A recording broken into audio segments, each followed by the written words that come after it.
iNfinix Hot 40 ပါ Run 8256 version ကို4,800,000 ဝန်းကျင်နဲ့ဝယ်ယူရရှိနိုင်မှာဖြစ်ပါတယ်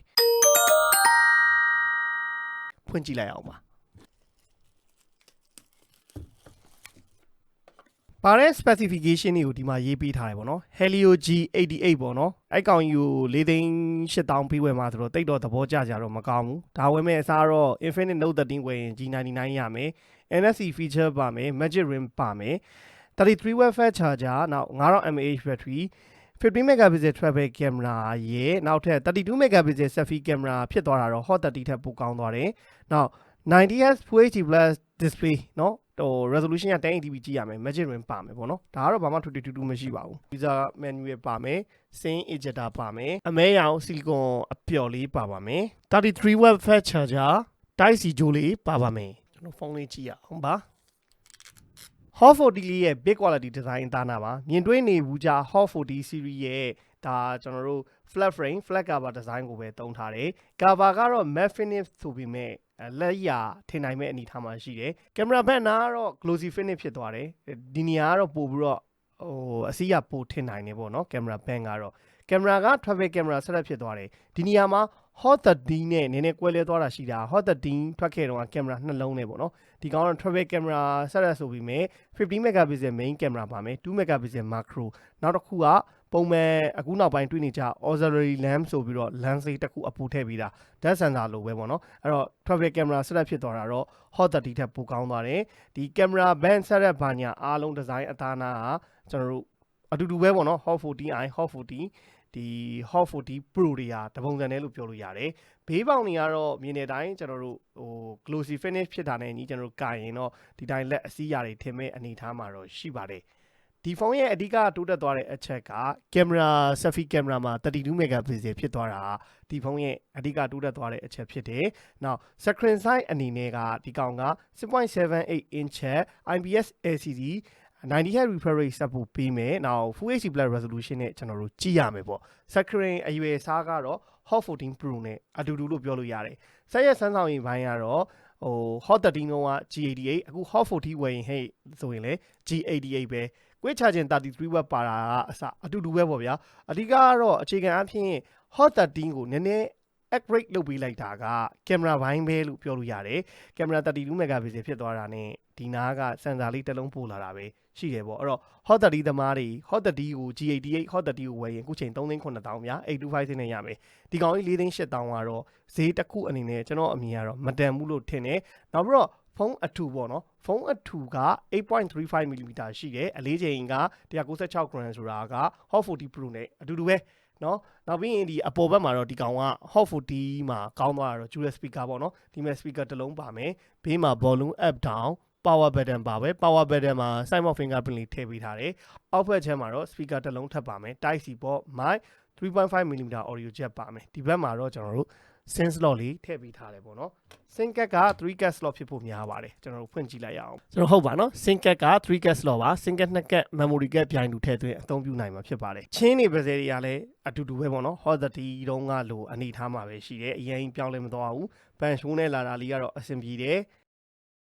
ဆိုတော့ဒါ Infinix Hot 40လေးကိုမြင်တွေ့ရမယ်အနေထားပေါ့နော်သူက Free Fire နဲ့ call လောက်ထားတာဖြစ်တဲ့အတွက်ကတော့ Free Fire သင်းလေးနဲ့လာတယ်ပြီး brightness ကအတူတူလောက်ပဲဗျဒါ Hot 14 Pro နဲ့မတိမ်မီအနေထားလောက်ပဲရှိတယ်ပြီး brightness ကစာလို့ပြောရင်တော့960နစ်အထိရမယ်လို့တော့သူတို့ site မှာကြော်ညာထားတာရှိပါတယ်နောက် Google Service ဘာညာအားလုံးကတော့မြင်တဲ့အတိုင်းတစ်ခါလေးပါပြီးသားဒီ Infinix ရဲ့ထုံးစံတိုင်းကတော့ကျွန်တော်တို့ call recording သုံးမယ်ဟိဆိုရင်အတန်ဖန်းနေပါသည်လို့မအော်မဲနဲ့ call recorder ကိုသုံးလို့ရတယ်အဲ့တော့ကျွန်တော် setting တွေကသူ့ about phone လေးကိုသွားကြည့်ရအောင်အဲ့တော့ဖုန်းထဲမှာတော့ဒီမဲ့ကျွန်တော် 8OS 13.5.0 ကိုသုံးရမယ် Infinix Hot 40နောက် Android version 13နဲ့လာတယ်ဒီမဲ့မြင်တဲ့အတိုင်းပဲပေါ့နော် Helio G88 ပါ G99 ဆိုရင်တော့မိုက်သေးတယ်ဗျာနော် G88 ကို4,800,000ကတော့တကယ်တမ်းပြောရင်မတန်ဘူး Infinix မှာကြာရင် Infinix Note 30ကိုဝယ် Hot 40ဝယ်မယ်စိတ်ကူးရင် Hot 30တာဝယ်လိုက်အဓိကတိုးတက်သွားတာကျွန်တော်ပြောတယ်32 megapixel selfie camera ဖြစ်သွားတာတိုးတက်ပြောင်းလဲသွားတယ်15 megapixel ကတော့အတူတူပဲပေါ့နော် memory extension ကတော့ RAM 8GB ရတယ်အဲ့တော့ 8GB ထားရင် 16GB ထိထားသုံးလို့ရမယ်ပေါ့ physical RAM ကတော့ 8GB ပါပဲနောက် storage က 256GB battery 5000 resolution ကတော့ hot 30မှာလည်း full HD plus resolution ပဲနောက်ဒီ hot 40မှာလည်း full HD plus resolution ပဲကြည့်ရမှာဖြစ်ပါတယ် refresh rate ကကျွန်တော်တို့ဒီ display ထဲမှာတစ်ချက်ပြပေးမယ် display and brightness မှာထုံးစံတိုင်း screen refresh rate က16Hz 90Hz ဒီမှာတစ်ခါလေးထားလို့ရတယ်ကျွန်တော်တို့ပုံမှန်သုံးပါဆိုတော့ auto shift မှာပဲထားပေါ့အလိုလျောက်ချိန်ကြီးပေးမယ် color တွေအရောင်တွေမကြိုက်ရင် color temperature ထဲမှာဝင်ပြီးတော့ကျွန်တော်တို့ warm tone လား cool color လားပြင်လို့ရတယ်နောက်တစ်ခါ auto touch ပေါ့နော်ပုံမှန်ပါနေကြ auto touch ကတော့ swipe speed ကို fast ကနေပြီးတော့ auto fast ထားခြင်းလား motion speed ကို normal ကနေပြီးတော့ fast ထားခြင်းလားဒီမဲ့ auto fast မှာဝင်ပြင်လို့ရတယ်နောက် eye care feature ကတော့ညဘက်ဒီကျွန်တော်တို့ဖုန်းသုံးတဲ့အချိန်လင်းအောင်နေတဲ့အချိန်မှာအပြာရောင်လင်းတဲ့နေကိုချော့ချဖို့ပေါ့နော်အဲ့ကောင် filter လုပ်ပြီးတာဒီကောင်ဖွင့်လိုက်ရင် screen ကအဝါရောင်တန်းသွားမယ်ပိတ်လိုက်ရင်ပုံမှန်အနေထားတိုင်းဖြစ်သွားမယ်ပေါ့ဒါကပေါ်ပါနေကြနောက်ထပ်ကကျွန်တော်တို့ဒီကောင်လေးမေးနေကြပါရှိတော့ဆိုတော့ tapping tapping weight ပေါ့နော် tapping weight ကဘာလဲဆိုတော့double tap နဲ့ screen on off လုပ်တဲ့ဟာပါသူက double tap လို့ရှာရင်မတွေ့ပါဘူးဒီလို tapping weight လို့ရှာမှတွေ့ပါမယ်เนาะအဲ့တော့ကျွန်တော်ပြမယ်ပေါ့เนาะဒီမယ် double tap လုပ်လိုက်ပြီเนาะအဲ့တော့ tapping weight လေးကိုအဖွင့်ပိတ်သွားလို့ရပါတယ်အဲ့ဒါလေးက double tap လို့ရှာရင်တွေ့မှာမဟုတ်ပါဘူးနောက်ပါနေကြတော့ magic ring ပါပါမယ် magic ring ကကျွန်တော်တို့ဒီမှာပေါ့เนาะထိုးလိုက်ပြီဟေ့ဆိုရင်ဒီမဲ့ကျွန်တော်တို့ magic ring လေးတက်ပါတယ်เนาะ not တီလာတာဘာညာ magic ring ဒီမဲ့ဖော်ပြပေးမယ်ပေါ့ဒါကတော့ထွေထူးမဟုတ်ပါဘူးအတူတူပဲပေါ့နောက်ထပ်ကကျွန်တော်တို့ gaming ဟိုဟာရှိမယ်ပေါ့เนาะနောက်ထပ်ကဒီကောင်းရဲ့ special function မှာကျွန်တော်တို့ memory fusion ကတော့ခုနပြခဲ့ပြီးသားပေါ့နော် virtual RAM ဘယ်လောက်ထိထားလို့ရအောင်ပြင်လို့ရမယ် game mode မှာတော့သူ feature တွေပါတယ်ဒါတွေကရှင်းပြီးသားဆိုတော့တိတ်မပြောတော့အဓိက game mode မှာ bypass charging ပါလာဝင်ကြည့်တော့ bypass charging တော့ဒီကောင်မှာထည့်ပြီးထားတာမရှိဘူးနောက် H clone ဆိုတာကဒီ application နှစ်ခုသုံးတာပေါ့နော် Facebook နှစ်ခု Instagram နှစ်ခု Messenger နှစ်ခုထားပြီးသုံးရင်ကျွန်တော်တို့ကဒီ H clone ထဲမှာဝင်ပြီးတော့ဒီကောင်လေးတွေဖွင့်ပြီးလိုက်ရင်နှစ်ခုစီထားပြီးသုံးလို့ရမယ်ကင်မရာလေးတစ်ချက်ကြည့်အောင်ကင်မရာဘိုင်းကလည်းတကယ်တမ်းပြောရရင်ကျွန်တော်တို့ hot 30မှာပါတယ်50 megapixel နဲ့အတူတူပဲ Infinity ရဲ့ထုံးစံတိုင်းကတော့ဒီအောက်ကနေပြီးတော့အပေါ်ကိုဆွဲလိုက်ပြီးဟေ့ဆိုရင်ပါတဲ့ feature တွေအကုန်မြင်ရတယ်ဒီမဲ့ film ပါမယ်နောက် video ပါမယ် photo beauty portrait super night pro panorama super macro document slow motion time လေး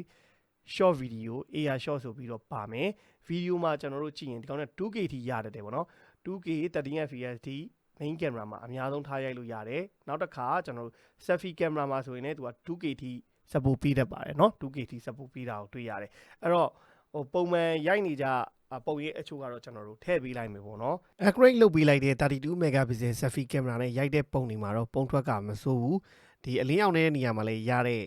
ပုံထွက်က noise stop ပါပြီးမယ်ကြည့်လို့အဆင်ပြေတယ် against the light မှာလည်းဒီဈေးဝန်းကျင်ဖုန်းတွေထဲမှာတော်တော်အဆင်ပြေတဲ့ selfie ပုံရိပ်တော့ရတယ်3ရဲမှာရိုက်တဲ့ပုံမှန်အယုံလေးတွေဘာလေးတွေရိုက်တဲ့ပုံတွေမှာလည်း vibrant ဖြစ်တဲ့ color လေးတွေကိုရတာတော့သဘောကျစရာကောင်းတယ်နမူနာပုံချို့ကြည့်လို့ရအောင်တော့ sample ထည့်ပေးလိုက်တယ်ပေါ့ဒီ main camera ကတော့ကျွန်တော်တို့ hot 14နဲ့ hot 13ကရတဲ့ result ကအတူတူလောက်ပဲလို့ပြောလို့ရပါတယ်အဓိကကတော့သူ့ရဲ့32 megapixel selfie camera ကတော့တော်တော်အဆင်ပြေလာတယ်လို့ပြောလို့ရပါတယ်Infinix Hot 40ရဲ့ G88 နဲ့ဆော့ရင်ရမယ့် graphic setting လေးတစ်ချက်ပြပေးမယ်ပေါ့နော်အရင်ကြီးတော့မမျှော်လင့်ပါနဲ့ဒါပေမဲ့ဆော့လို့ရမရဆိုတော့ဝင်ပြပြီးတော့နော် HD ဆိုရင် high ရမယ်ကျွန်တော်တို့ balance ဆိုရင် ultra ပွင့်မယ် smooth ဆိုရင် ultra ထိပွင့်မယ်ပေါ့ဒါကတော့ G99 မှာရတဲ့ graphic setting နဲ့အတူတူပါပဲကျွန်တော်တို့ training ground နဲ့ဝင်ပြီးတော့နည်းနည်းလေးစမ်းကြည့်အောင်ပေါ့နော်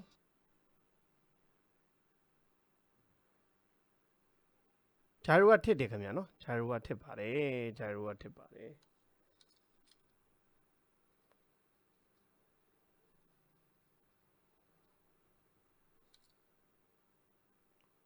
နော်ကျွန်တော်ဒီမှာဂျာရိုဒီလိုချိန်လိုက်တဲ့အချိန်ဆိုရင်ထစ်ထစ်သွားရပါတော့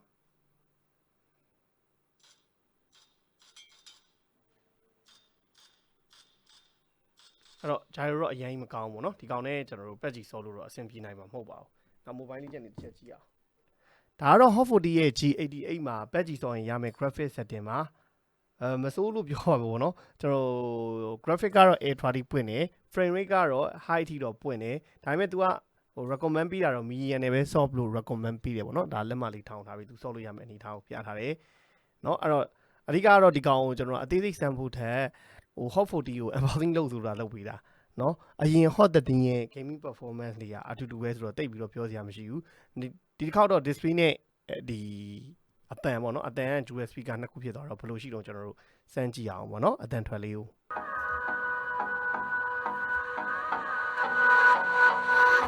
အတန်ကပါလေ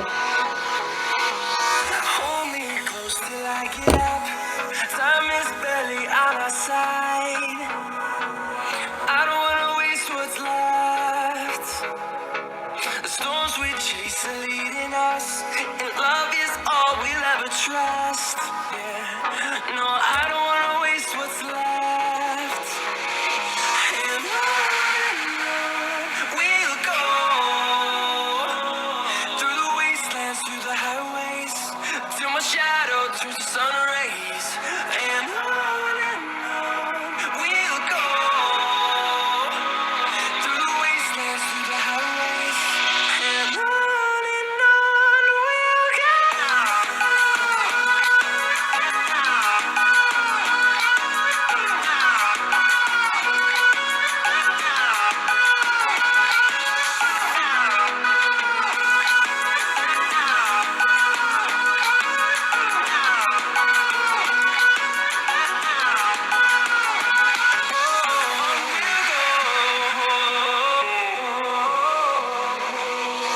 Finding life along the way, melodies we haven't played. No, I don't want no rest. Echoing around these walls, fighting to create a song. I don't wanna miss a beat. And on we'll go through the wastelands, through the highways, till my shadow turns to sun rays. And on we'll go through the wastelands, through the highways. And on we'll go.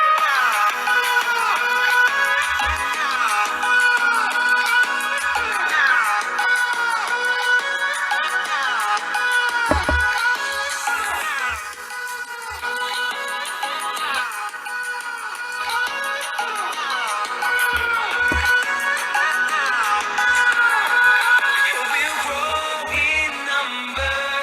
fueled by them to see the horizon, turn us to thousands. And we'll grow in number, fueled by them to see the horizon, turn us to thousands. And on we'll go through the wastelands, through the highways, till my shadow turns to sun rays. And on we'll go through the wastelands, through the highways. And on we'll go.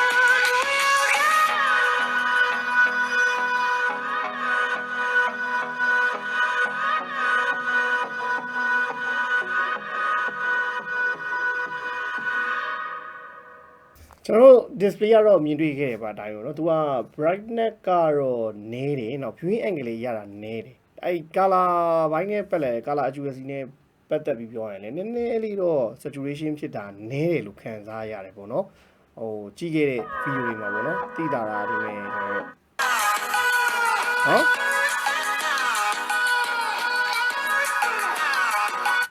အဲ့တော့ display ကလည်းအရင် hot 13လောက်ကအနေထားမှာပဲရှိရဲအဓိကကတော့ speaker ပါတဲ့ speaker တွေကတော့အလုပ်ဖြစ်တယ်ကောင်းတယ်လို့ပြောလို့ရပါတယ်အဲ့တော့ကျွန်တော်တို့ဒီနေ့ iNfinix Hot 40လေးကို unboxing လုပ်ပြီးတော့ first impression အနေနဲ့ပြောပြရင်သူ့ရဲ့ design color big quality ဒါနာ Hot 40 series ကတပုံစံနဲ့ hot 13နဲ့လည်းတူတယ်လို့ပြောလို့ရတယ်နောက်က back cover တက်ချပဲအနေငယ်ပြောင်းလဲသွားမှုရှိတယ်ပေါ့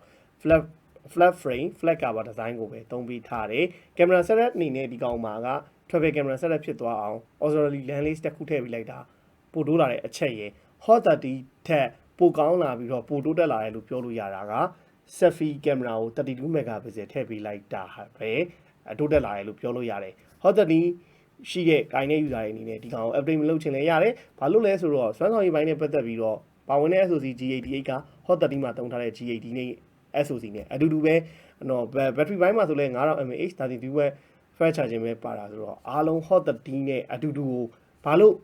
4,800နဲ့ရောင်းမှန်းတော့ကျွန်တော်လည်းမပြောတတ်ဘူး32 megapixel selfie camera ကြောင့်ပဲအဲ့လောက်ဈေးကြီးသွားတာလား9,000လောက်ပိုသွားလာတော့မပြောတတ်ဘူးပေါ့ကျွန်တော်အမြင်ရပြောရရင်ဒီကောင်ဒီ daily drive အနေနဲ့သုံးမယ်ဆိုရင်အဆင်ပြေတယ်ပါဝင်တဲ့ speaker တွေဟာအလုပ်ဖြစ်တယ်ကောင်းတယ် dual speaker ပါတယ် display ကတော့ကျွန်တော်လောလောဆယ်ကြည့်ထားတဲ့ Hot 40 Pro နဲ့ Hot 40မှာဆိုရင်တော့ Hot 40ကနည်းနည်းလေး display ဘိုင်းမှာအားနည်းတယ်လို့ပြောလို့ရတဲ့အနေအထားမှာရှိတယ် brightness လည်းမဆိုးသလောက်လေးနည်းနေတယ်ပေါ့ဗျာကြည့်ရတဲ့အနေအထားမှာနောက်တစ်ခုက color saturation လေးလည်းနည်းနည်းနည်းတယ်လို့ခံစားရတယ်ဒါပါပဲကျန်တာကတော့ကျွန်တော်တို့ကဒီ Hot 40ကိုဝယ်ပါမဝယ်ပါဆိုတာတဲ့တကယ်တမ်းပြောရင် Hot 40ကဘာဖြစ်ချင်နေတဲ့ model မှန်းကိုကျွန်တော်ကိုယ်တိုင်လည်းမစင်စားတတ်ဘူးလို့ပြောရင်းနဲ့ဒီနေ့ဗီဒီယိုလေးကိုဒီမှာလေးအဆုံးသတ်ပါမယ်အားလုံးဘိုင်းဘိုင်ပါခင်ဗျာ